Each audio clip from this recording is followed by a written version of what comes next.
we're going to talk about Fordney today. Chapter 5, diagnosis coding. So I'm going to close up this workbook here.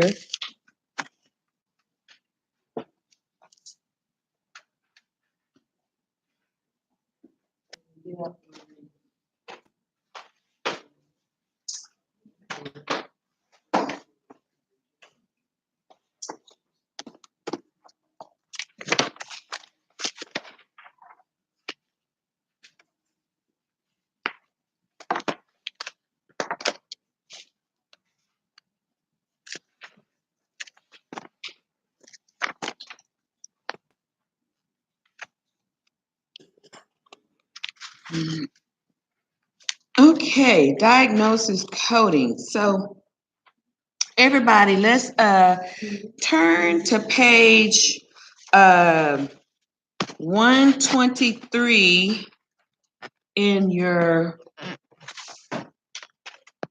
handbook. Yeah, 123 in your handbook. Important handbook.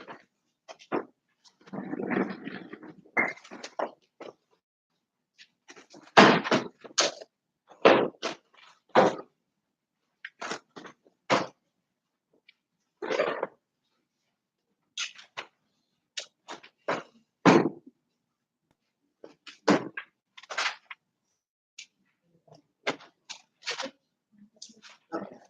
123, did I say 123? Yes. Yeah. I'm going to my verse, I'm supposed to read it. Okay, awesome. Here you go.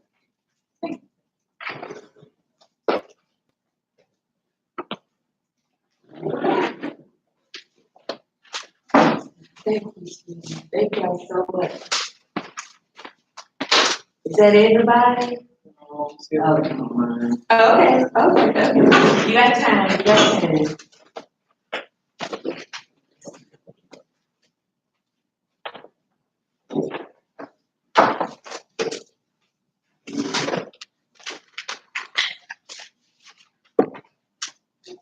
Yeah.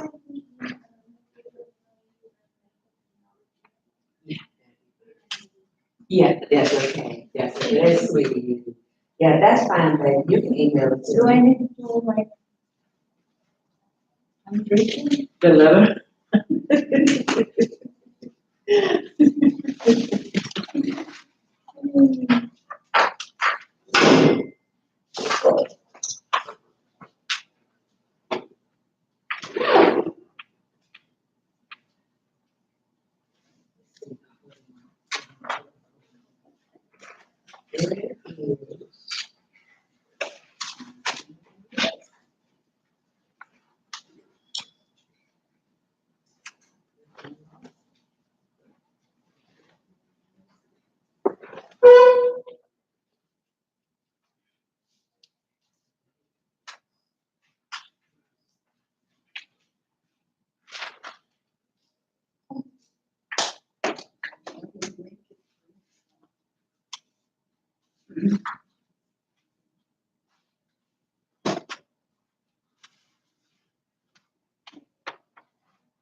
Okay, so chapter 5, procedure coding, page 123.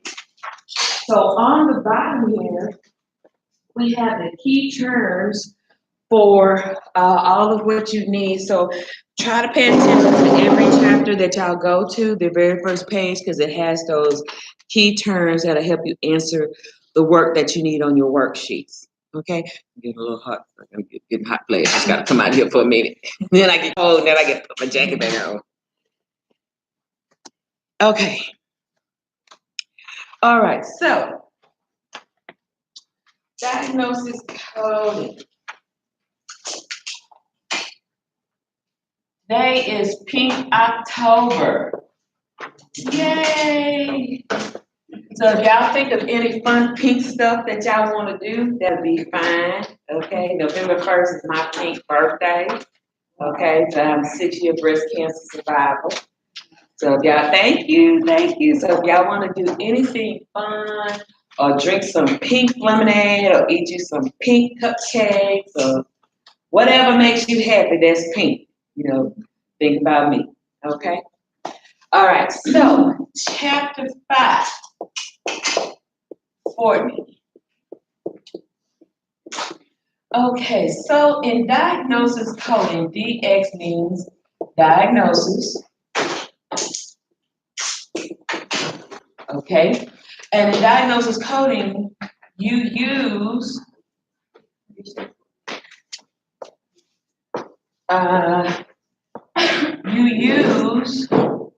the ICD-10 book.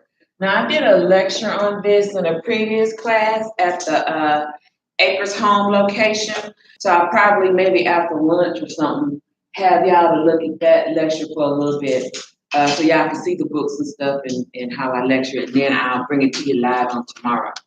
Okay, so in the ICD-10 book, ICD-10 replaced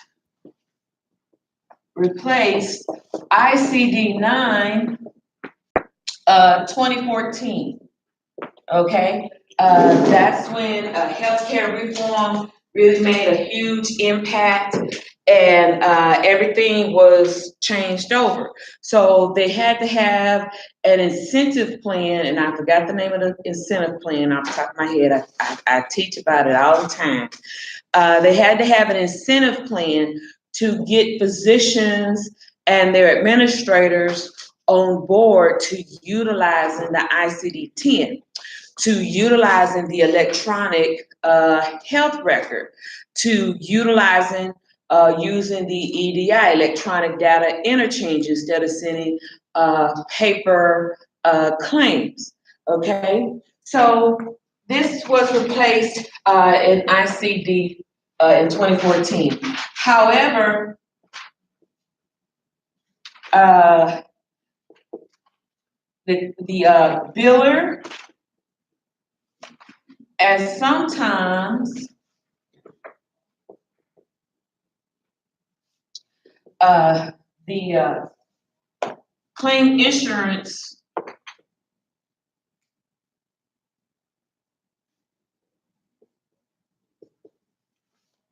claims examiner will cross-reference. They will cross-reference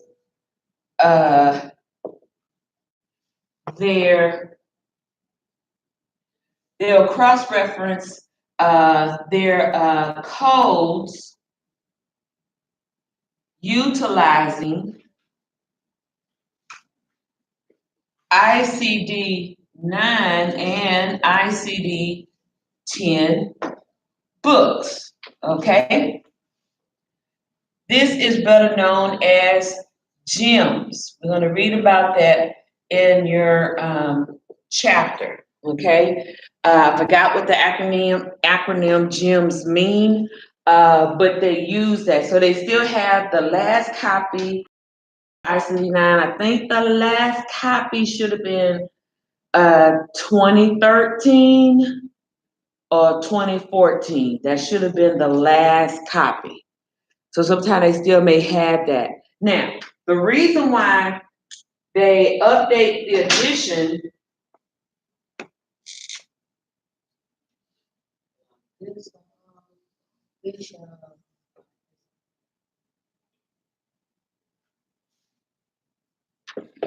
okay, the reason for yearly editions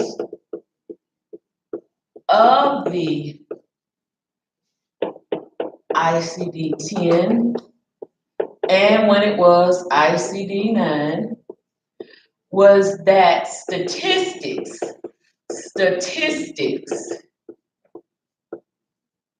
of, let's see, y'all.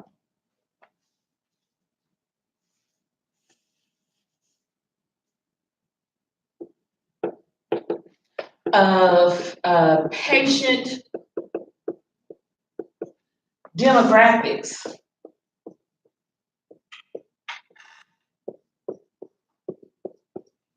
And illnesses changes variably. Okay, they change variably. Okay, so October 31st is the end of the current ICD-10 and or CPT book. And we know that the CPT book is for procedure codes.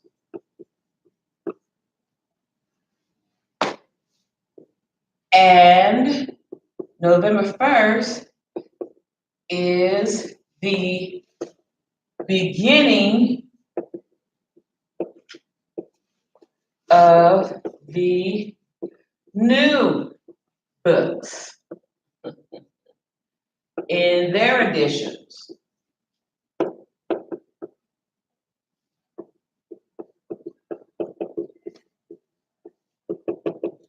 That is ICD 10 2019 and CPT 2019. So if you're going to order books, these are not necessary. These books are for this campus. Let me say it for this campus. My day students at this campus. This book in this program at this campus is not necessary for you to buy. However, because I am teaching you medical terminology, insurance, Medisoft, which is electronic billing and electronic health records, I would really admonish y'all to purchase these books for your own library. Okay, for your own library. They are pretty expensive. Okay, I think it's about a good $200 per book. No, it's about $100. Oh. Maybe about $130 per book, Okay. but you're gonna come out a good 200. Yeah, yeah, and it's good for your own personal investment. So I'm saying again, Ms. Harper is not requiring you to have it. I'm just saying for your own personal library, you may want to do. And when you do buy it, and I'm gonna show y'all, there's some thick, heavy books. Please take some Sharpies or some markers and mark your name on there, Allison, or whatever your last name is. Your last name, or Athena, your last name, or Ileana, your last name. Okay, please make sure you do that, because you have folks who are book pirates, if you will. And I'm one of them, but I give folks their stuff back. I believe in giving folks their stuff back. But you have some that will take your stuff and make it their own. Okay? And they sometimes too cheap to buy it, or they just don't say it and they need somebody to buy it for them. But make sure you do that. And if you take it to work with you, fine. Just make sure you keep your receipt, keep a picture copy, a photocopy of your receipt that you purchased that book. I'm sorry, receipts are everything. My parents raised me old school. I'm sorry. They 50s and 60s kids. We believe in having receipts. Yeah, do you want a receipt, ma'am? Yes, I do. Why? Because if somebody asks me, where were you at 1:05 Tuesday afternoon, October the 2nd, I got a receipt to prove this is where I was. Check the cameras. Check the cameras. Receipts don't lie. Okay? I'm telling you young people that. Always get a receipt. Always get a receipt. Okay, now, now, diagnosis codes. Diagnosis codes tell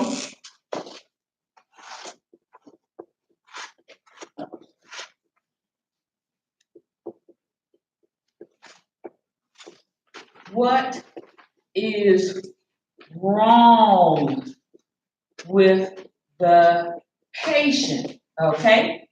And procedure codes tell what the doctor did about the patient.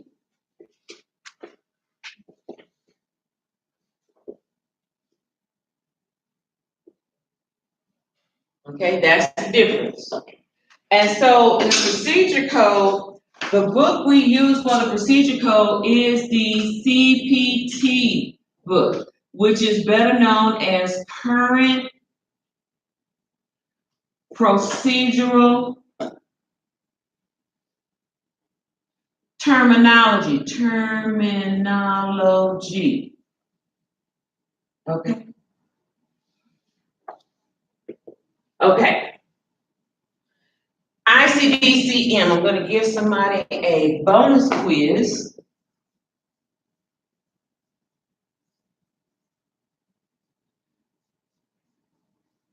Five points.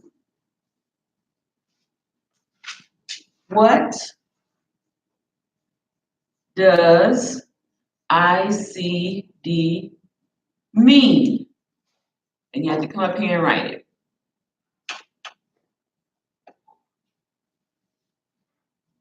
And you can write it maybe in this space right here.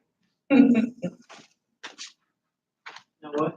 ICD? What does ICD mean? Okay. Come write it on the board. Okay, doesn't hurt to try. In that block right there, that red block, whatever pen you want, I'm fine with that.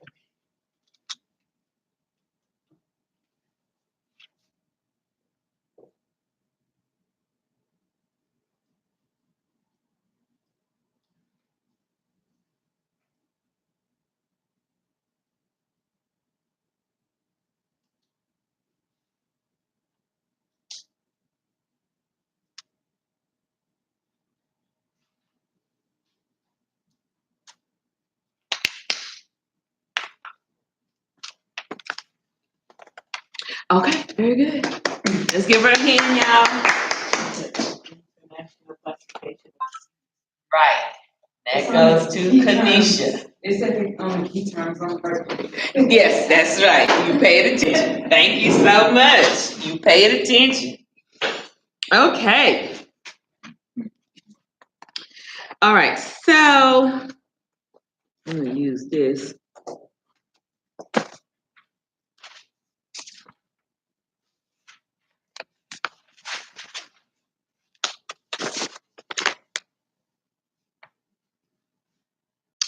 When submitting claims, let me block this part off.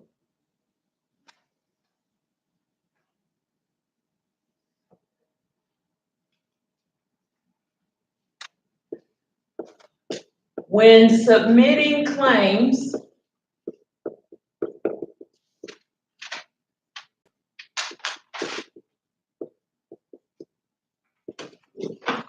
you have to make sure that your diagnosis and procedure code match, or you will get a kickback. Okay, kickback is a rejected claim.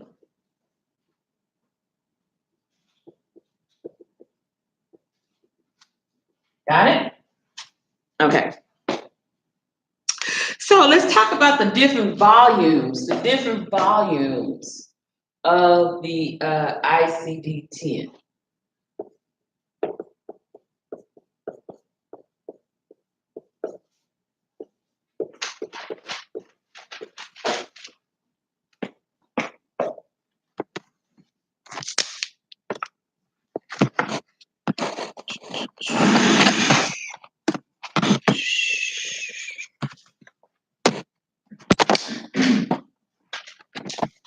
Okay, so the different volumes of ICD-10.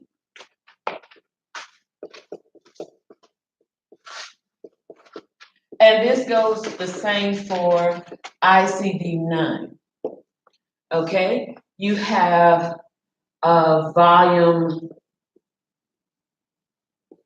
2, you have volume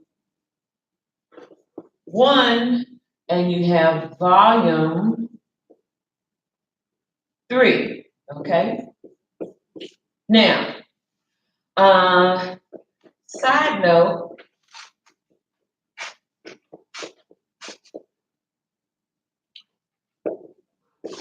volumes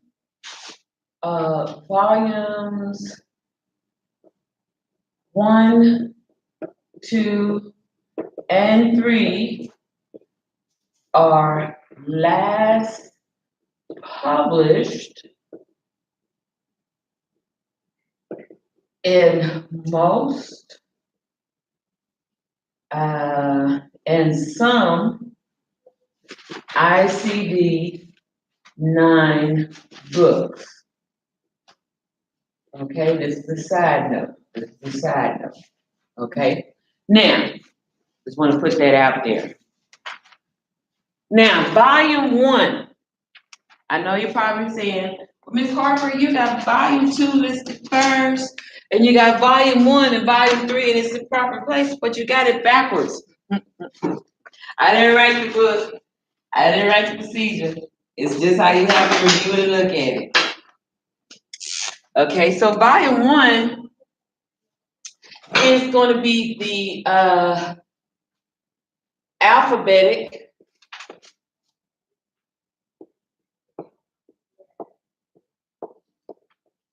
index. It's going to be the alphabetic index. You said volume 1. 2. Sorry. Okay.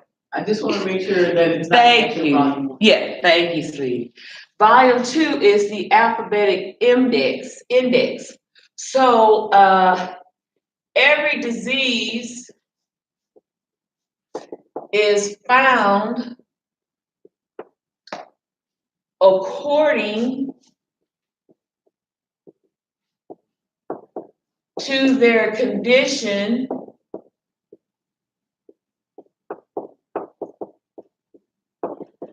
in alphabetic order.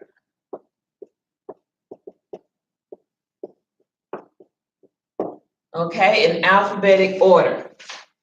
This is the first place you look.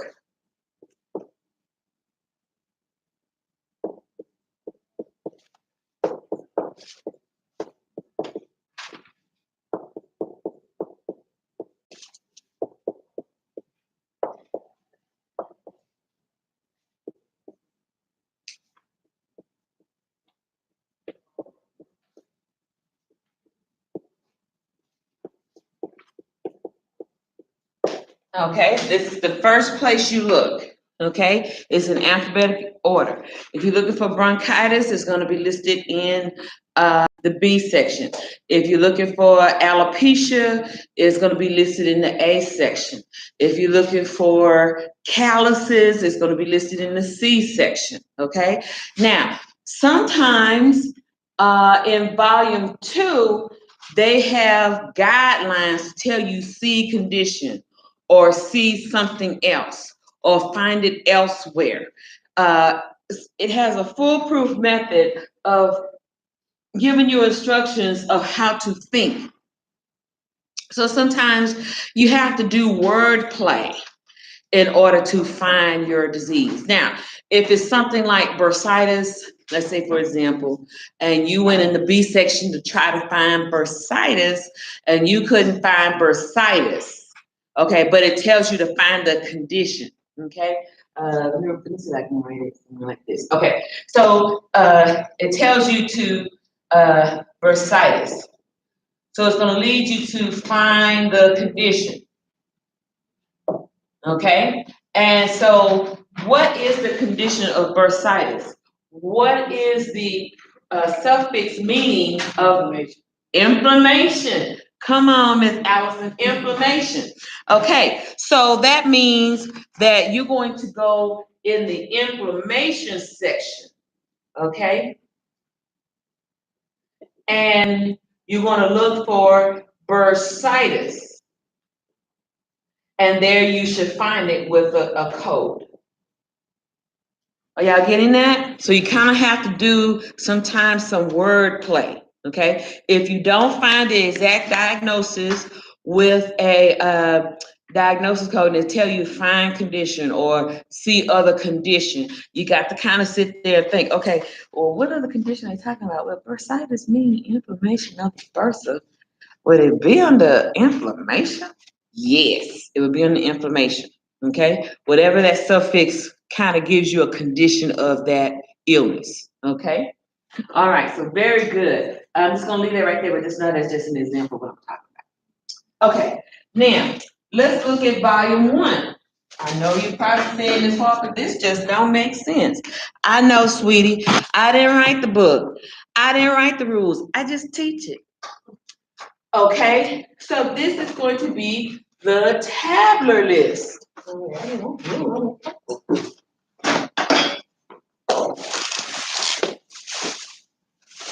Okay, so this is going to be the tabular list. Okay, these are going to define chapters of diseases and illnesses, along with the tabulized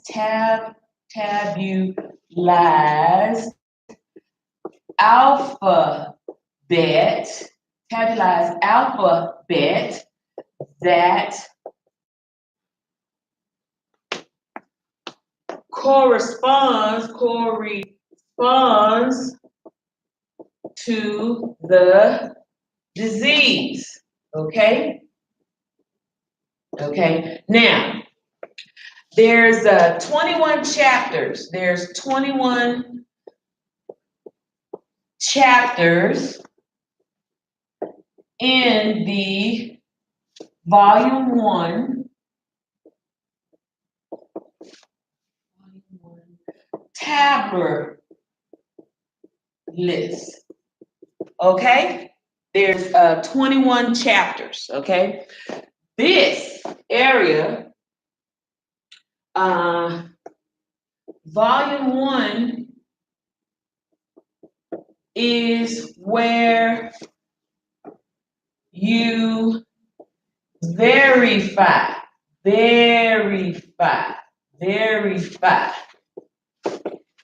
the diagnosis code found in volume 2. Okay, so you're gonna find your disease, bursitis. You're gonna find your disease in volume 2. Then you're going to verify in volume 1. Okay, I know that seems backwards, but that's the way how we've been doing it for years and years. Okay, now this works in ICD-10. So let me write that down. Let's see.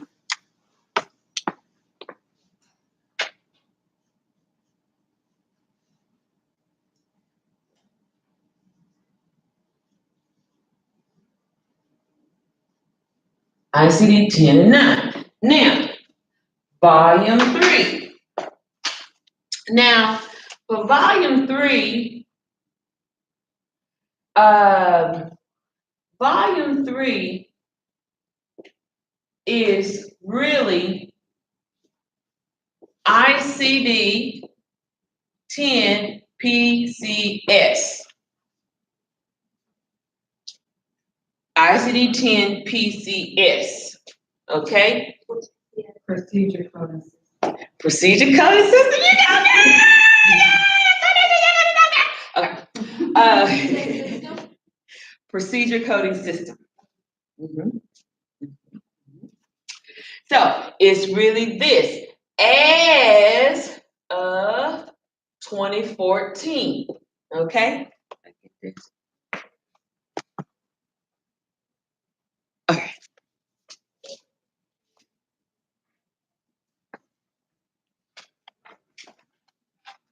Okay. Okay. As of 2014. Okay. Okay. So it is a book of its own. It is a book of its own. It is a book of its own. Okay, for 2010. Now, this side note for this is only used for acute care hospital coding. Acute care hospital coding. Okay? It contains procedure codes that is used for UHDDS and DRG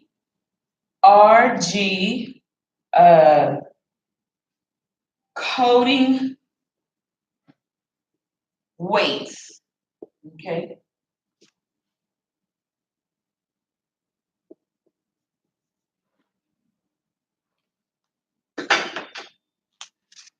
Never use volume 3 in a physician or in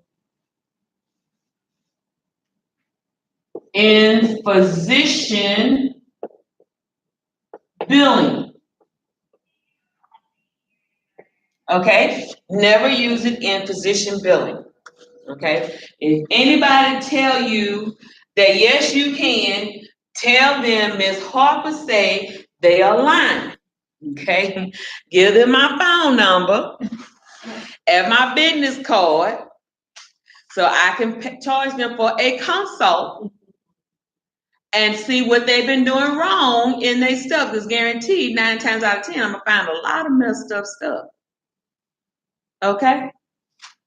So this is only used in acute care hospital coding. What does acute care mean?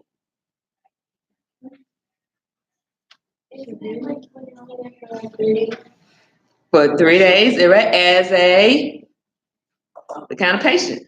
Outpatient. No, The opposite. inpatient. Inpatient. Yes. So y'all had it in the ballpark there. So it's used for 3 days. Acute care coding is 3 days, or acute care hospitalization is 3 days, sometimes a week. Okay, but it's inpatient. Anything that's over 23 hours is considered what? Inpatient. Very good. Anything 23 hours or less is considered what? Outpatient. Very good. Thank you, Ms. Allison. Very good. So if a person need to go somewhere, they need to be hospitalized for a week or two, where do they go? What type of facility? Kindred care. Long-term care. Long-term care, because they need to be there like a week, 2, 3, a month. Okay? Sometimes they come in and out pretty frequent. You know, they're the frequent flyer miles for hospital care, you know? Okay? All right. Now, very good. So y'all getting this understood. Okay, very good. So listen. Yes, ma'am. You said 23 hours or less for what? Outpatient? Outpatient. Anything that's 23 hours or less is considered outpatient. If a patient, and I'm saying this in reverence, so when we talk about the CMS 1500, when you all use the place of service code, I'm gonna show y'all what I'm gonna make a copy of place of service code. 23 is emergency room. So anybody that's being seen in an emergency room and they're going to be discharged in less than 23 hours, that's still considered outpatient, even though they were seen in the emergency room in the hospital or one of those freestanding emergency rooms. What I mean by freestanding emergency rooms, those freestanding emergency rooms are the ones y'all see that may be on the corner over here. Like the 24-hour. The 24-hour care, Oh. you know, they stay open longer than urgent care, or they stay open longer than yeah, urgent care. What you say? Urgent care. Yeah. Okay. Those are those type of facilities. Okay. All right. So let me look here.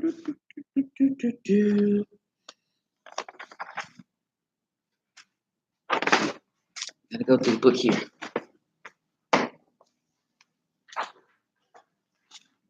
Okay. So medical necessity. Okay. Primary. Okay. Okay, so assigning codes, and admitting diagnosis codes. Okay, so I am going to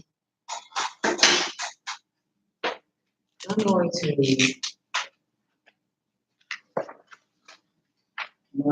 this out,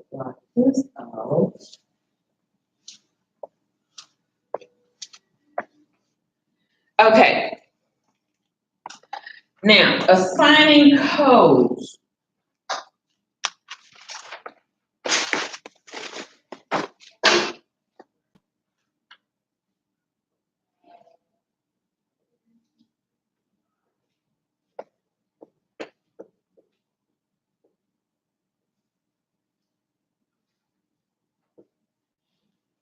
Okay.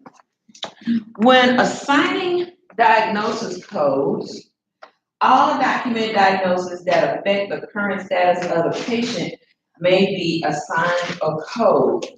This includes conditions that exist at the time of the patient's initial contact with the physician, as well as conditions that develop subsequently and affect the treatment received.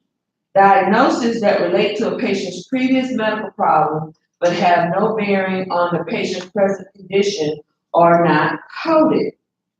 Okay, blah, blah, blah, blah. Provide a set of official guidelines for coding and reporting. These guidelines are a set of rules that have been developed to provide instructions. Adherence to the guidelines when assigning codes is required by the Health Insurance Portability and Accountability Act. So in your, when assigning diagnosis codes, please pay attention to the details. True, very true. Thank you, Dr. Sunshine, to the details and coding guidelines in your ICD-10 book. Okay, in your ICD-10 book. Now, I'm going to show you all that. Hopefully, I think I did a lecture on that. I'm going to show you all that, where that's located, and then you all will be able to see what I'm talking about. Okay? Okay, so sequencing codes. Diagnosis codes must be sequenced correctly on an insurance claim so that the chronology, I'm on page 124, reading about the second paragraph to the right.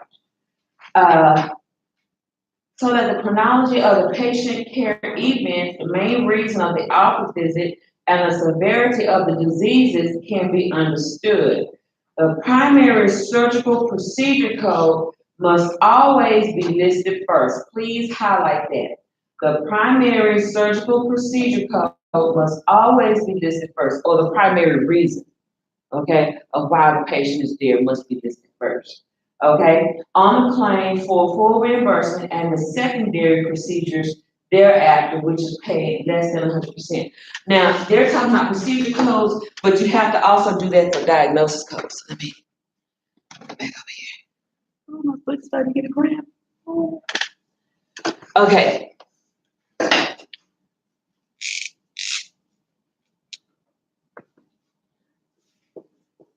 Diagnosis codes have to be sequenced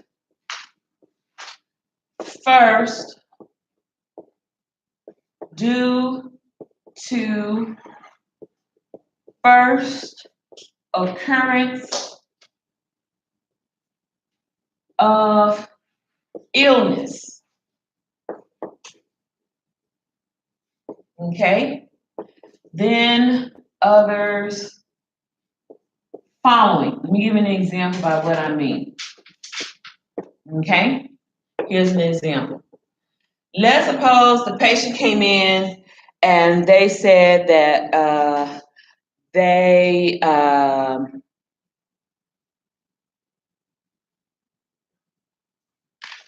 congestive cough.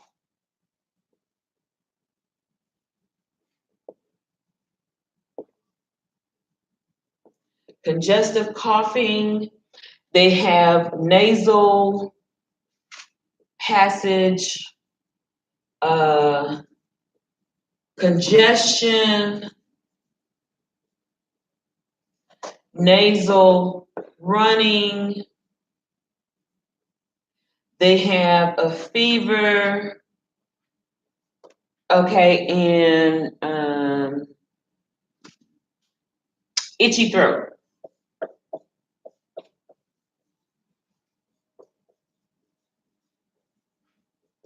Okay, all of these are your what? CC. CC means what? Chief complaint. Very good, Athena. Chief complaint.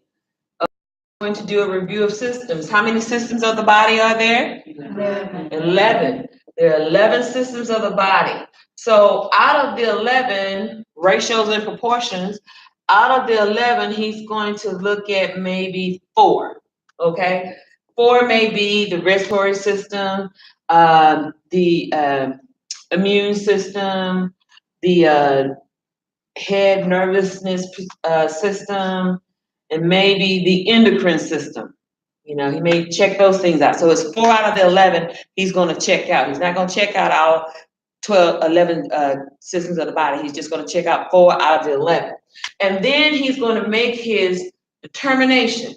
He's going to say, okay, the first diagnosis 1 is she has upper respiratory infection, URI, upper respiratory infection, okay? And diagnosis number 2, she has allergies, okay? And 3, she has headaches. And 4, she has fever, okay? He's gonna have about 4 different diagnoses, okay? 4 different diagnoses. So the reason why I'm labeling them, well, they 1, 2, 3, 4. I think it's 12. I think you can only do 12 on a CMS 1500 form. I think they go by alphabets or numbers, but I think they go by numbers. Okay, so now, the main reason she came in is what? What was the first reason of why she came in? Coughing. Congestive coughing. Okay, so that speaks of the upper respiratory infection.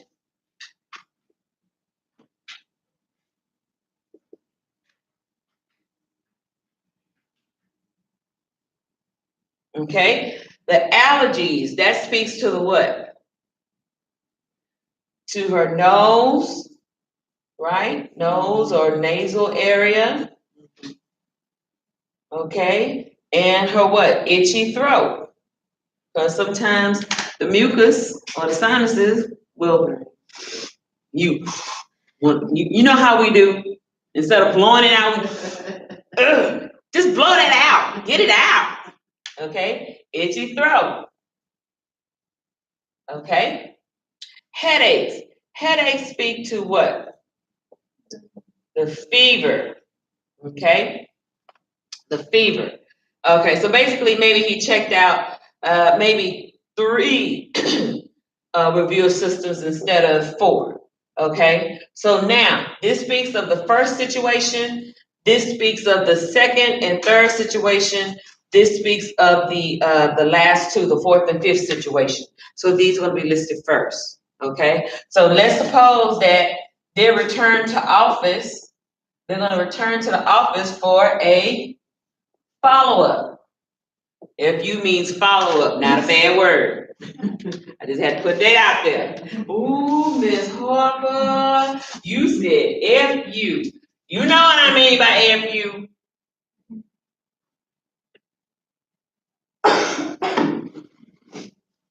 Ooh, that coffee good. Okay, so now she came in for a follow-up. What was the first reason of the last time she came in? Coughing. What is the first diagnosis? URI. URI. So URI.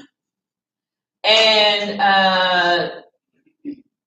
that's it. Maybe URI and I can't think of anything else.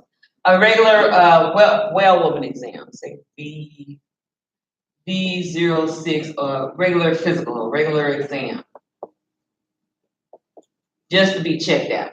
Okay? So this signifies back to the last time. You're gonna still use this as the first code from the last time if they're coming for a follow-up. Are y'all getting this? Plus anything additional after that. Are y'all getting this? It has to make sense. Okay, now what they're saying about as far as procedure codes, can I erase this side of the board? Yeah. Okay. Oh, it's lunchtime. Yes. What is 2B06? That's a diagnosis code. I can't remember. It's like a regular exam. That's the only code I can remember right now, but I just can't get the word. So I just put a code out there real fast. Sorry about that. Thank you for asking. Thank you for asking. And this is a code that's found in the ICD-9 book. I need to translate and see what that is in the ICD-10. But doing billing and stuff, B codes just boop, boop, boop. Okay, when they're speaking of procedure codes, we'll come back to it. Procedure codes are when they list, we'll talk about it in reference of surgery codes, where they list something at 100%, another surgery code at 50%, and then the last surgery code at 25 or 10%. Okay, so we'll talk about that when we come back from lunch. So I'm sorry, you guys, we're late. So come back about 11:40. Huh? Oh! Thank you, ma'am. Thank you. I clearly forgot. Thank you so much. Okay, thank you. I just forgot. Thank you, thank you, thank you. Okay, well, I keep going. Okay, did y'all need to get some snacks? Y'all need to take a restroom break? Okay, let's do a restroom break. I clearly forgot. Thank y'all so much. Lord Jesus.